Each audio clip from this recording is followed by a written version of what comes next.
And he entered into a ship, and passed over, and came into his own city. And behold, they brought to him a man sick of the palsy, lying on a bed.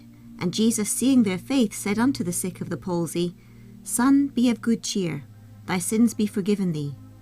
And behold, certain of the scribes said within themselves, This man blasphemeth. And Jesus, knowing their thoughts, said, Wherefore think ye evil in your hearts?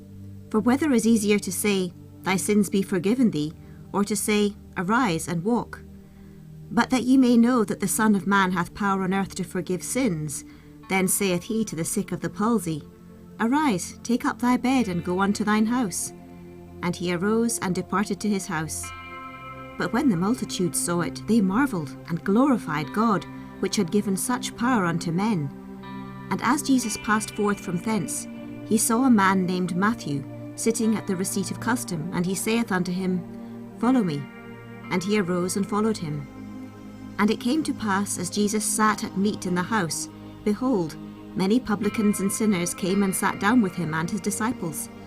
And when the Pharisees saw it, they said unto his disciples, Why eateth your master with publicans and sinners? But when Jesus heard that, he said unto them, They that be whole need not a physician, but they that are sick. But go ye and learn what that meaneth. I will have mercy and not sacrifice, for I am not come to call the righteous, but sinners to repentance.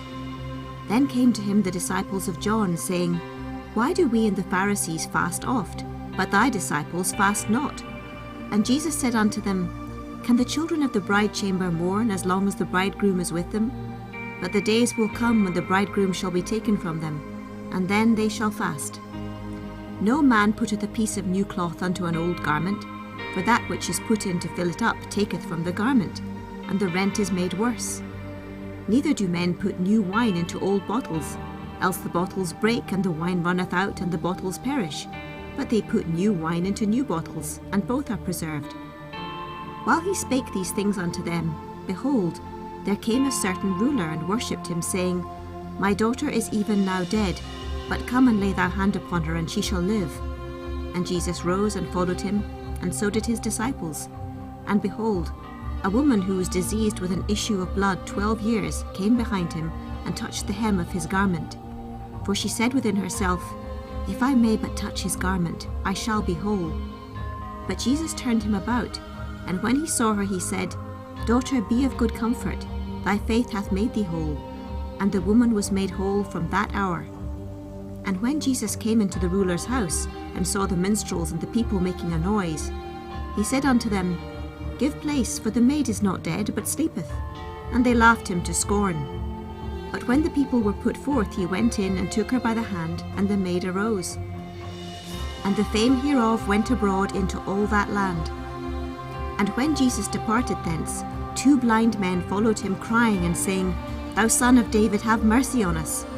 And when he was come into the house, the blind men came to him, and Jesus saith unto them, Believe ye that I am able to do this? They said unto him, Yea, Lord. Then touched he their eyes, saying, According to your faith be it unto you. And their eyes were opened. And Jesus straitly charged them, saying, See that no man know it. But they, when they were departed, spread abroad his fame in all that country.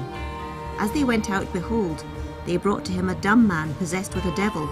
And when the devil was cast out, the dumb spake, and the multitudes marvelled, saying, It was never so seen in Israel. But the Pharisees said, He casteth out devils through the prince of devils. And Jesus went about all the cities and villages, teaching in their synagogues, and preaching the gospel of the kingdom, and healing every sickness and every disease among the people. But when he saw the multitudes, he was moved with compassion on them, because they fainted and were scattered abroad as sheep having no shepherd.